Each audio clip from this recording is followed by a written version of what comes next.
नमस्ते दोस्तों, आप सभी का हमारे चैनल एनवीडिजन पे स्वागत है। मैं निकुल वाघेला। मैं रतन। आज जिस वीडियो के ऊपर हम रिएक्शन देने वाला है उसका टाइटल है चीन अचानक से अमेरिका और जर्मनी से भिड़ गया भारत के बचाव में। तो ऐसा पहली बार हो रहा है। वीडियो काफ़ी मज़ेदार होने वाली है।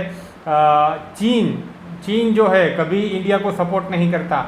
आज वो भारत के लिए अमेरिका और जर्मनी से भिड़ गया है। तो आइए देखते हैं इस वीडियो में क्या है। ये इंडियन अफेयर की वीडियो है। वीडियो का ओरिजिनल लिंक हमारे डिस्क्रिप्शन में मिल जाएगा। तो चलिए दोस्त, ये वीडियो बहुत मज़ेदार होने वाला है। तो बिना टाइम वेस्ट करके वीडियो को करते हैं स्टार्ट। 1 2 3 and start. जो काम यहाँ पर भारत की सरकार को करना चाहिए था वो आज की डेट में किया है चाइना ने। और ये देखकर बहुत ही हैरानी हो रही है कि जिस तरह से अमेरिका और G7 कंट्रीज भारत के ऊपर आरोप लगा रही है, हमारी भारत की सरकार अपने आप को डिफेंड करने के लिए कुछ भी नहीं कर रही है। भारत की सरकार ने हाल ही में वीट यानी गेहूं के एक्सपोर्ट्स के ऊपर रिस्ट्रिक्शंस लगा दी थी, जिसके बाद गेहूं के प्राइसेस इंटरनेशनल मार्केट में डबल से भी ज़्यादा हो चुके हैं। ना सिर्फ वेस्टर्न मीडिया हाउसेज बल्कि जो इंडिया के मीडिया हाउसेज हैं, खासकर प्रिंट मीडिया, वो भी इस तरह से रिपोर्ट कर रहे हैं कि भारत के वीट बैन के कारण ही इंटरनेशनल मार्केट में वीट के प्राइसेस आसमान छू रहे हैं। लेकिन इसमें बिल्कुल भी सच्चाई नहीं है। उल्टा भारत ने तो रशिया यूक्रेन युद्ध शुरू होने के बाद पिछले 2-2.5 महीने से वीट प्राइसेस को अचानक से शूट होने से रोका है। कोई भी लीडर या फिर कोई भी देश क्या बोलता है, हमें इसके ऊपर कभी ध्यान नहीं देना चाहिए, क्योंकि जो सच्चाई होती है उसको बयान करने का काम करता है डेटा, फिगर्स यानी कि आंकड़े। पूरी दुनिया में पेंडेमिक फैलने से पहले साल 2020 में दुनिया के टॉप 10 वीट एक्सपोर्टर देशों की बात करें तो आपको हैरानी होगी जानकर कि उसमें भारत तो कहीं आता भी नहीं है। स्क्रीन के ऊपर आप विकिपीडिया का डेटा साफ तौर पर देख सकते हैं।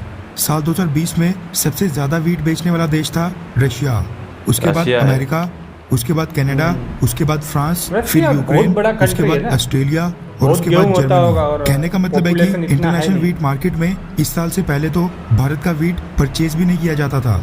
टॉप 10 वीट एक्सपोर्टर देशों में 4 देश तो G7 कंट्रीज हैं, अमेरिका, फ्रांस, कनाडा और जर्मनी। ऐसे में G7 देश और खासकर अमेरिका और जर्मनी जो ये आज की डेट में भारत को बुरा बोल रहे हैं, असल में इनकी रिस्पॉन्सिबिलिटी बनती है कि इंटरनेशनल मार्केट में वीट की सप्लाई पिछले सालों के मुकाबले ज्यादा बढ़ाएं, ना कि भारत की जिम्मेवारी है।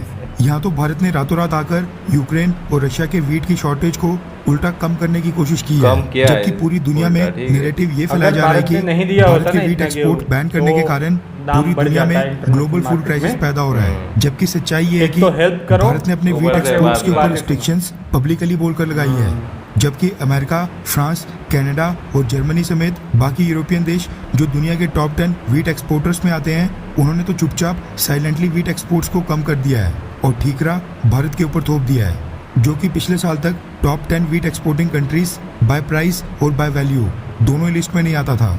ये बात फैक्ट्स और फिगर्स के साथ भारतीय सरकार को कहनी चाहिए थी, लेकिन भारत यहाँ पर अपने आप को डिफेंड करने के चक्कर में रह गया। हैरानी वाली बात यह है कि भारत को डिफेंड करने के लिए चाइना सामने आ गया है, जिसने अपने सरकारी मुखपत्र ग्लोबल टाइम्स के ऊपर एक आर्टिकल छापकर भारत को डिफेंड करने का काम किया है। आर्टिकल में चाइना ने कहा है कि जो G7 देश भारत के वीट बैन के ऊपर भारत को ज्ञान झाड़ रहे हैं, वो G7 देश अपने खुद के वीट एक्सपोर्ट्स को क्यों नहीं बढ़ा रहे हैं। चाइना ने लिखा है कि भारत जैसी डेवलपिंग कंट्रीज के ऊपर आरोप लगाने से ग्लोबल फूड क्राइसिस तो सॉल्व होगा नहीं। और देखा जाए तो भारत बेशक दुनिया का दूसरा सबसे बड़ा वीट प्रोड्यूसर है, लेकिन वीट एक्सपोर्ट करने वाले देशों की लिस्ट में अमेरिका, कनाडा, ऑस्ट्रेलिया और यूरोपियन यूनियन के देश आते हैं। भारत तो वैसे भी बेहद कम वीट एक्सपोर्ट करता था। चाइना ने कहा है कि अगर ग्लोबल फूड क्राइसिस के डर से वेस्टर्न देश वीट प्राइसेस के एक्सपोर्ट कम कर रहे हैं, फिर तो उनको भारत को क्रिटिसाइज यानी भारत की आलोचना करने का कोई भी हक नहीं बनता है, क्योंकि भारत को भी अपनी फूड सप्लाईज को सुरक्षित करना है। इसी के साथ चाइना ने अमेरिका के ऊपर आरोप लगाते हुए कहा कि अमेरिका ने भी पिछले कुछ महीनों में अपने वीट एक्सपोर्ट को पिछले साल के मुकाबले कम कर दिया है, जबकि वो भारत के ऊपर आरोप लगा रहा है।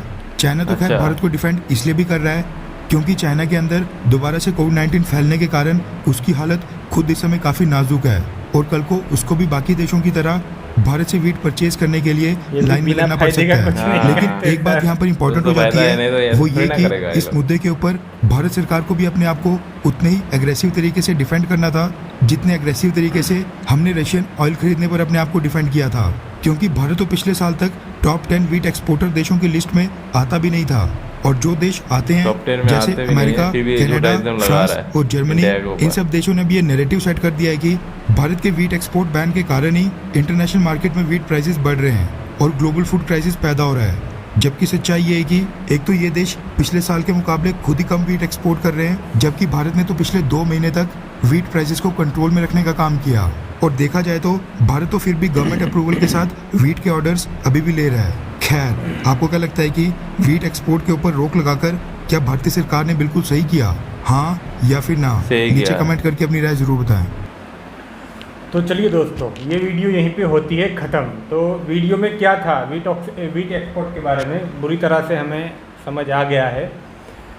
तो अभी इस पे बात की जाए, ये जो G7 और नाटो देश जो अपना गैंग बना के बैठे हैं, ये लोग क्या करते हैं, अपना एक्सपोर्ट बढ़ाते नहीं हैं। और जब इंडिया ने अपना एक्सपोर्ट बंद कर दिया तो ऐसे बोलते हैं कि आप लोगों ने क्यों कम कर दिया। अरे भाई क्यों, आप बढ़ाओ ना, आप दो सारी दुनिया को।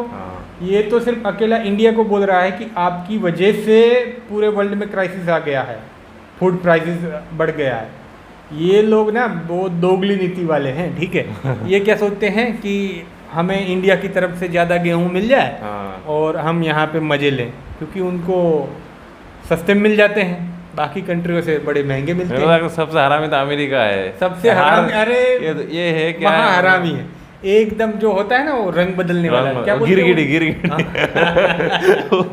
सेम वही है, बदल देता है तुरंत, रंग बदलने वाला तुरंत। उनको क्या लगता है कि हम महा पावर है, सुपर पावर है, कुछ भी बोलेंगे सारी कंट्री मान लेगी। ऐसा नहीं है भाई, कब कुटाई हो जाएगी ढंग से पता नहीं चलेगा। और पहली बार ऐसा देखने को मिला है कि चाइना कभी है ना इंडिया को सपोर्ट नहीं करता, क्योंकि वो इंडिया से जलता है। क्योंकि अगर उसको पता है कि वर्ल्ड में मेरा अगर कोई कॉम्पिटिटर है तो वो इंडिया है। इंडिया ही मुझे बीट कर सकता है और कोई कंट्री में दम नहीं है। तो चाइना तो कभी इंडिया को डिफेंड करता नहीं, लेकिन पहली बार उन्होंने अपने न्यूज़पेपर में छापा है ग्लोबल टाइम में कि भाई इंडिया एक डेवलपिंग कंट्री है, आप उनके ऊपर आरोप लगाने से फूड क्राइसिस कम नहीं होने वाले हैं वर्ल्ड में। वो तो पहले से ही मतलब ऑलरेडी कम एक्सपोर्ट करता था बाकी देशों से, तो बोल रहे हैं उस पर आरोप लगाना बिल्कुल गलत है। तो उसकी बात बिल्कुल सही है, लेकिन वो भी महारामी है। तो सर वो चाइना के ऊपर विश्वास नहीं करना है, विश्वास नहीं करना है। मेरे कहने का तुरंत मतलब वो भी बदल जाएगा, अमेरिका की तरह अपने फायदे के लिए कर रहा है। क्योंकि देखा ना वीडियो में हमने सुना कि वहाँ पे जो कोविड है दोबारा से बढ़ रहा है, इसीलिए हो रहा है। वो तो बोल रहा है हमारे यहाँ पे क्राइसिस आएगा तो अभी हम इंडिया को डिफेंड कर लेते हैं ताकि बाद में उससे हेल्प ले सके। 2-4 अच्छे बात लिख देते हैं उनके नाम पे। वो बड़ा वाला वो गिलगिट है, वो जो रंग बदलता है ना। तो ये वीडियो जो है वो करंट अफेयर्स का है, इंडियन अफेयर्स का है। तो इसका ओरिजिनल लिंक हमारे वीडियो के डिस्क्रिप्शन में मिल जाएगा। आपको ये वीडियो कैसी लगी, आपकी क्या राय है, प्लीज़ हमें कमेंट सेक्शन में ज़रूर बताइएगा। तो चलिए ये वीडियो को यहीं पे करते हैं ख़त्म। जय हिंद।